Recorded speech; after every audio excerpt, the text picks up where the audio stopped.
be a great idea. It's always a good idea. All right. I did the morning grind my shirt off one time. I remember that. I'll do it again, but I don't want to. I mean, my phone will stop blowing up the rest of the day. Okay, so we're live. All right. Okay, welcome to Real Estate 101. Everybody doing well?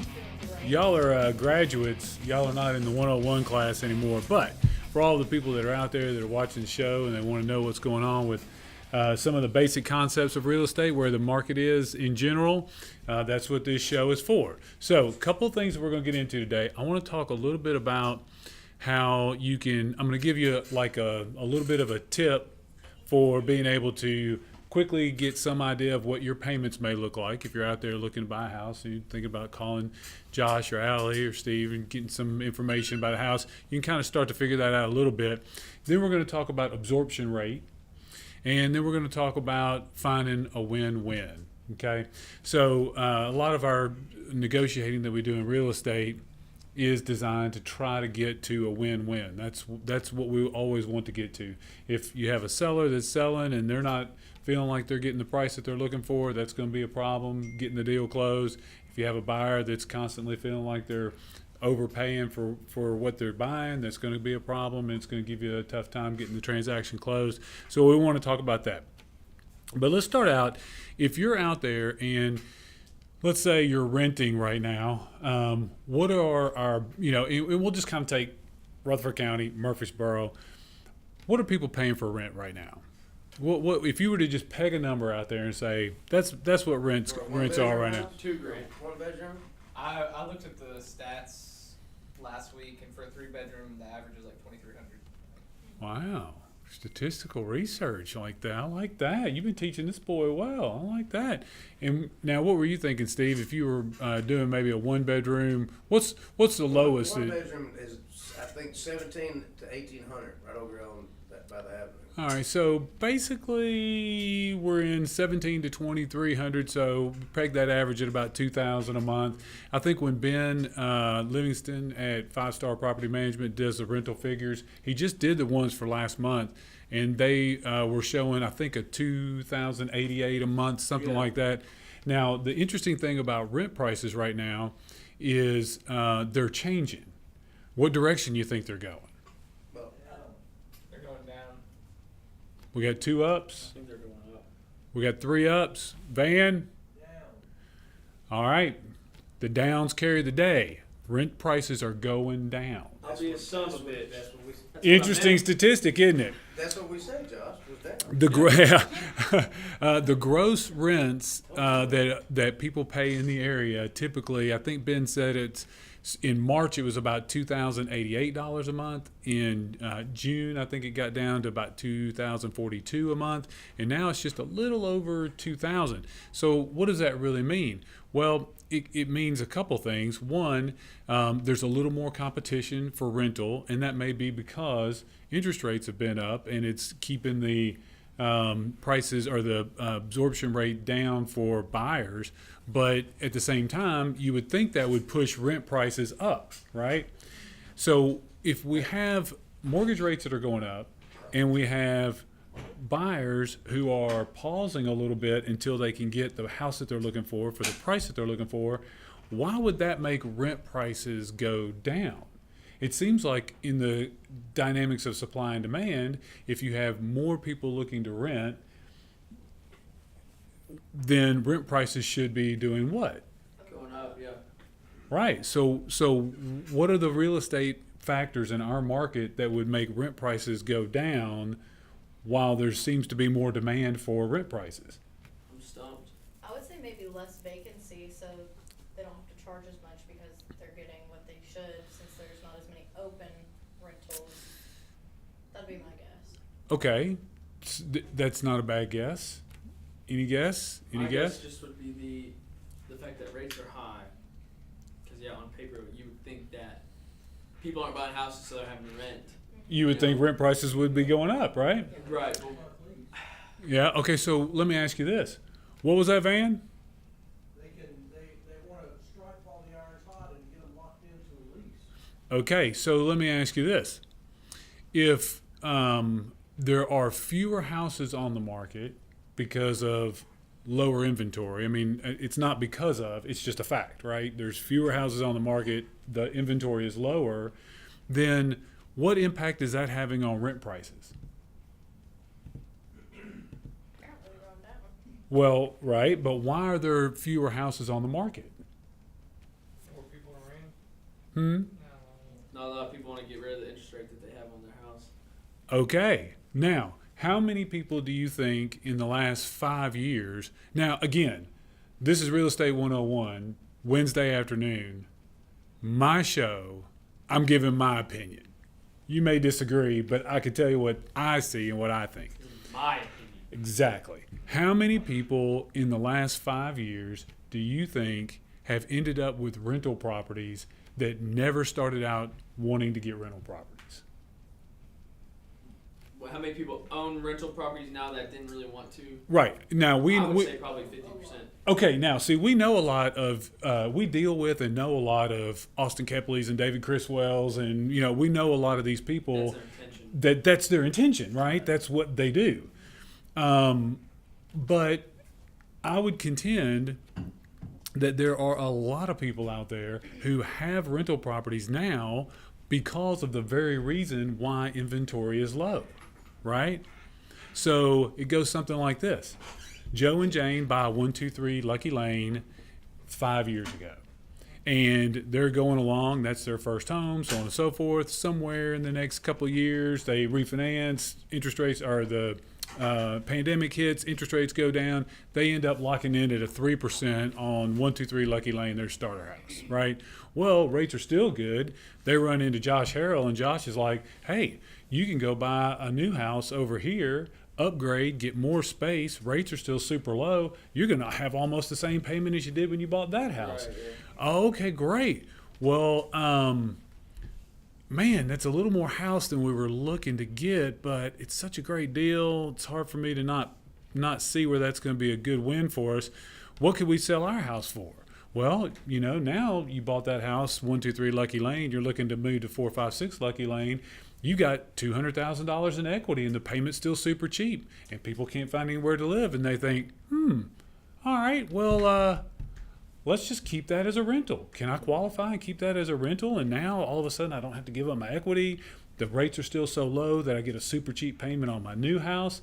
Let's call Shannon and find out. Shannon, can I qualify for this house and buy the other one? Yes, you can, especially if you rent it. Some underwriting conditions apply. All situations are unique. That's my disclaimer. NMLS number 829177. But a lot of people could either keep both properties because they had enough income and the payments were low enough, or they would lease the property out. And if they lease the property out, all is well. They've moved on. Okay, so 2-3 years ago, this is all taking place. Well, now fast forward the clock, a couple of years, interest rates go from 3 to 7, and interest rates on their credit cards, their car loans, student loans start to come due. All these things start to happen. Okay, so now you've got 456 Lucky Lane that you're living in. You still have a good interest rate. You're not ready to put that one on the market just yet because you're kind of settled where you're going, what the situation is. But you remember 123 Lucky Lane over here? Well, you remember at the time it was, paying $700 or $800 a month in rent, which was helping you pay for your new house. But now things have changed a little bit. And, things are a little bit different, and you really don't want to take a chance because you remember, they didn't start out as landlords. They didn't start out trying to build investment portfolios. They just ended up with them. So now that person is going to look and say, okay, so it costs $2,000 a month to rent in the area, but I got this house, and the last thing I need is for that payment to come due, and I don't have anybody in that house, so what am I going to do? I'm going to do anything I can to keep it full. So what are you going to do? Make that rent price low, baby. See what's happening? Son of a bitch, that makes sense. I think your dad's got some rental property that he probably didn't start out thinking that's what I want to do. I'm in that same boat. A lot of people. So if you take a lot of people and you've got an extra, let's say 500 rental units out there, which I think that's probably a pretty good number if you look at Rutherford County, well, that's going to keep those rent prices coming down. So it's an interesting thing because now you have people wanting to rent prices are getting a little bit lower. So then what's going to happen to the people that just brought on 150 apartment complex? They're going to have to get competitive, right? So you've got this funny situation where rent prices can actually go down a little bit. So that's some of the stuff that's happening in our market. As far as absorption rate, let's talk about absorption rate real quick. So first of all, if you're out there and you're renting and you're paying that $2,000, you may be able to get a little bit better on your rent price. That's one thing that the market's telling us.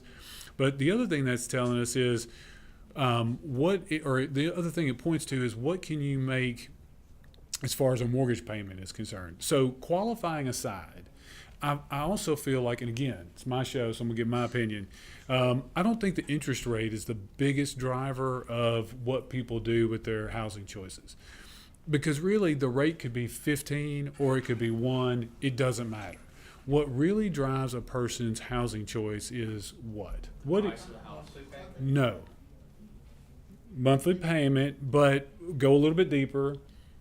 Motive is dominant buying motive. True, but eventually they end up making this decision based on the amount of disposable income that they have. And I don't want to say disposable, but the amount of income that they have for a housing expense. Okay? So it kind of is a little bit of all of these pieces, but if you have a person who's got $2,000 a month to spend on their housing expense, it doesn't matter. It doesn't matter if the rate's 38, if it's 2, it doesn't matter if the house is $1 million or 100. It doesn't matter. They've only got that amount of money to spend for housing every month. So that is a really big driver. So if you're out there and you're like, okay, I'm paying $2,500 a month for rent, and I feel like I can pay that okay, but I'm thinking about buying, a little quick tip for you to kind of figure out where that would be in purchase price is to take $750 per 100,000. So right now in today's market, if I run mortgage calculations on 100 borrowers, probably with regular average down payments across all products, insurance, taxes in different areas, etc., it's all going to really come back to about $750 per 100,000, or about $75 per every 10,000. So how does that help? Well, if you're paying $2,500 a month in rent, then just kind of back of the napkin, how much does that mean that you should be able to afford in a house? 300,000. Yeah, 350-ish. Right. So it's interesting how the median price, what's the median price in Rutherford County to buy a new house? 450. Too high. Yeah, 350. No, too low. About 400. 400. 412,000. That's what I just said. Oh, you said 450. Oh, yeah. Josh got me. That's what I said. Up, down, up. Okay, so then how does that relate to what the average rent prices are? Right? So if you're paying $2,500 a month in rent, then you can afford about a median priced home in the county now, right? See how that kind of got out of whack a little bit, where 6 months ago, that number to buy was a whole lot different than that number to rent. So even though rent prices have come back a little bit, chances are 75 or 80% of the people that are renting right now are paying a rent price that would allow them to buy close to the median in our market. So we're lurching towards balance. We're not there yet, but we're lurching towards balance. So if you're out there and you're renting, you can take $750 per 100,000, and it gives you a little bit of an idea. If you're paying $2,000 in rent, then you're at about 300 and something thousand. And if you're a little bit outside the area, there are opportunities between 350 and 400 in the market, right? I mean, not as many as there were, and they get snapped up pretty quick, but they're out there. So the next thing that you're going to want to ask yourself is, okay, if I'm renting and I'm thinking about buying, first of all, where do I stack up as far as cost? Because you remember, it doesn't matter what the rate is. What matters is that family's got $2,500 a month to spend on housing, right? So the next question is, Well, how fast are houses going, and what am I really dealing with if I get out there and I start to put in an offer?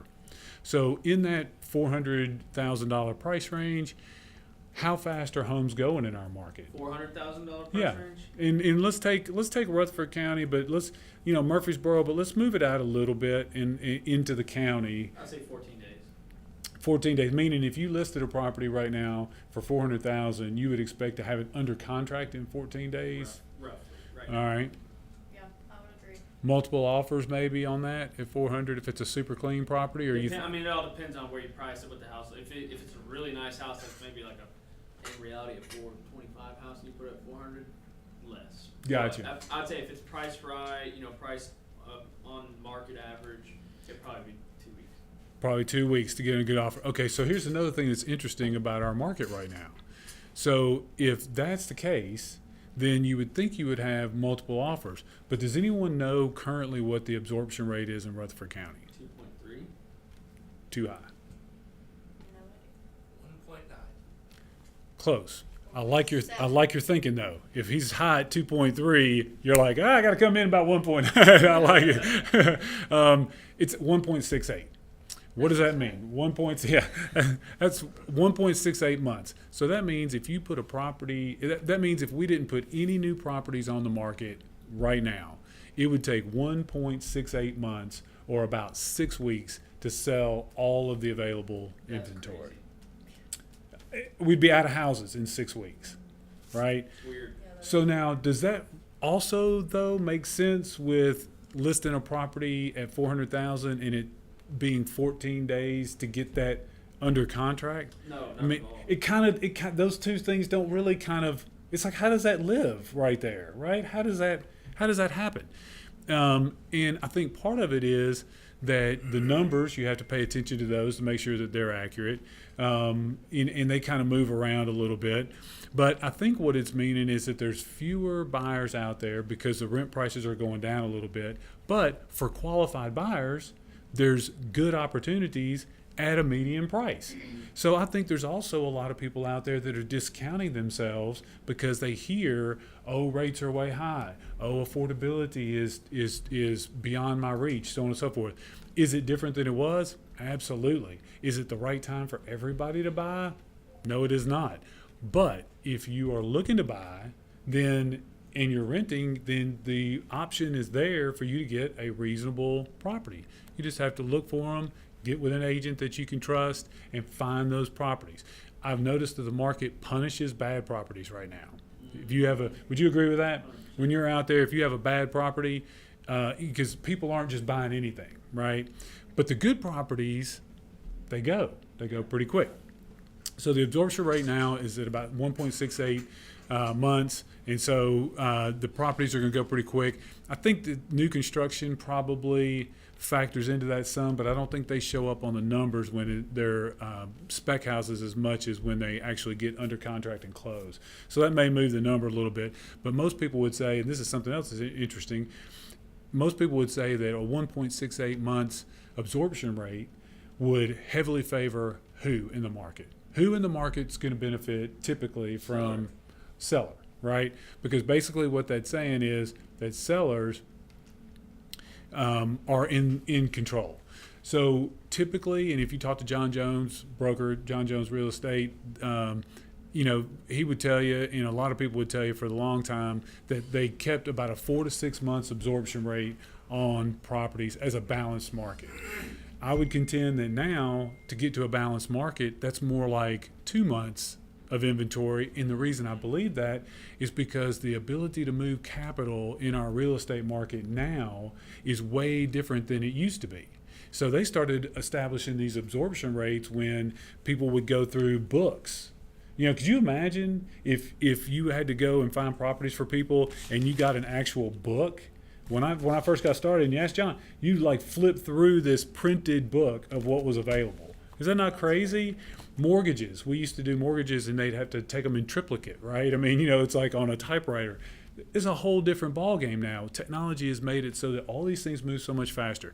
So while I think a lot of people are concerned at a 1.68 absorption rate, to me, I think a 2 to 3 month absorption rate is probably a balanced market. because you can move capital so much more quickly through the market. Okay, so those are some of the basics of what's going on. Now, let's talk about the topic of the show real quick, and that is getting a win-win. Okay, so in real estate, a lot of what happens is negotiation, right? How important is getting a win-win? It's everything. Very important. Have you ever successfully closed a transaction that was a win-lose or a lose-win? Not successfully. Ever gotten one done that was a lose-lose? No. No. So the only place that you can survive and help clients is in that space of a win-win. So what does a win-win mean to you, Allie? If you're negotiating, you're representing a buyer, seller, whomever it may be, it's easy to say, hey, we'll get a win-win. But what does that really mean? Both of the buyer and the seller benefits in some way, so maybe the seller makes a profit, but the buyer also still gets a deal, depending on what's going on in the market. Do you think win-wins are always clear-cut? No. Why would you say that? Because it could be like something where a buyer bought something and they were really scared about it. They didn't really feel like they were getting a win, but later down the road they got a lot of equity or something. Yeah. You know, it was a delayed win. A delayed win. Okay. Okay. An example of a big win-win was one we got under contract the other day. Oh yeah, that's huge. where, Okay, so what happened? So like originally the purchase price was $250. Yeah, 250. Was $250, and we're coming in at $250, and we wanted a 2-1 buy down, which is around $5,000 there, and Closing costs. we also want a closing cost, and the agent was just like, I don't think we can do the closing cost. We can do one or the other basically, and then we came back and we're like, what if we raise the purchase price $5,000? Could you give us closing costs as well? And he agreed to that, and it just made it a win-win for both of us because they don't have to have that money out of pocket, and it's only really changing their monthly payment. Yeah, it was $30. $30. a win for And them. it was a win for us and a win for the seller because he got what he wanted, didn't have to pay that money out of pocket. So let me ask you this then. So if you're out there and you're looking for an agent that's going to work for you, or if you're an agent and you're trying to figure out how to help your people, I would say that you might want to think about this. If the only successful contracts and property transfers are at the point of a win-win, then why would you ever even look at any other option? Like, why would you go into a negotiation thinking, you know what, I'm thinking win for my guy, lose for the other guy? Now, it may turn out that way. That's something you really can't control. If you had a client that came to you and said, you know what, I'm only going to feel, and there are people like this. You've probably dealt with them. If you haven't now, you will. People that will come to you and say, they don't say it just like this, right? It comes out like this, where it's like, the only way I feel like I'm going to get a win is if the other guy loses. You ever been in that situation? Have you ever been in that situation? Not yet? Yeah. Working on it? Steve, you ever been in that situation where you're working with somebody and they feel like the only way they're going to get a win is if the other guy loses? I don't think I've been in that situation, but I know somebody who does. Does he have a computer, Steve? So have you been in that situation? If not in real estate, in life? Well, yes, in life, definitely. Though. Right. So you have these situations where people, for some reason or another, so if you're in a situation and you've got somebody, first of all, if you're that guy out there, You're ridiculous. you need to get an agent that's going to understand that you're ridiculous and that you need some help, and then find somebody that can help you get a win-win, because in the end, that's the only one that survives, is a win-win. So if you have a situation where someone says, or you get the feeling, hey, you know what? You're not really negotiating for a win-win. You're just kind of making sure everybody else loses. What do you do about that? How do you handle that situation? If you've got a client and they keep having you put offers on properties, but you just know, okay, you're no longer really just trying to buy something and get a win. You just got to have the other guy lose. How do you handle that? First of all, recognize it. That's the first thing, right? First thing you have to do is you have to recognize that all parties aren't pulling for a win-win, and it shows up pretty quick, right? What else could you do in a situation like that? Try to educate the guy. Look, dude, this isn't really the right way to do this. I mean, It's tough to educate character, isn't it? You know, 'cause sometimes the numbers don't even matter. They've just got it stuck in their brain that's the only way they win is if the other guy loses. well, if you like Josh and got so much money and clients, he would just cut them loose. Okay, now that's a really good point, because if Josh is thinking to himself, nope, I really don't have so many clients that I can cut somebody, I may also contend that you're not going to get any more clients if you keep messing with the guy that's not going to help you get to That's a what I was win-win. about to say, yeah. Fire him. That's an option, right? Done that before. I mean, you know, and so we are service oriented in this business, real estate and mortgage. We're service oriented, and it goes against everything in our nature to think about firing a client, right? But if you talk to me or anyone else that has a lot of experience, they will tell you there are times when you have to fire a client because they're not interested in the win-win. You're not going to do them any service. You're not going to do any service for the people they're trying to deal with. And in the end, you're running away your opportunities to get to the people that do want to win-win. Because, you know, if you have your fist clenched, right, except when you're in Mortal Kombat, like Josh over here at times, but if you have your fist clenched and you're hanging on tightly to that client that's not really wanting to look for a win-win, what are you not doing? Let it go. You don't have your hands open for the next opportunity, right? True. Okay, so I would say if you're out there and you're looking for an agent, understand that agent's job is to help you get that win-win. Even though you're not thinking about the seller, understand that your realtor is, because in the end, that's the point that the deal is going to get done. If you're not interested in the win-win, you're going to have a tough way to go. If you're an agent out there, or for the agents in this room, if you find yourself in a situation where people aren't interested in the win-win, consider letting that client go find someone else to work with. Okay? No heartbreak. That's it. Okay, so remember, the only real estate deals, in my opinion, that actually really get done are the win-wins. If there's one that's not a win-win, it probably will come out later, right? So go out. That's Real Estate 101 for this Wednesday, and we're going to change the name. It's not Real Estate 101 on Wednesday. It's Real Estate 101 on Win Wednesday. Take us out, Van.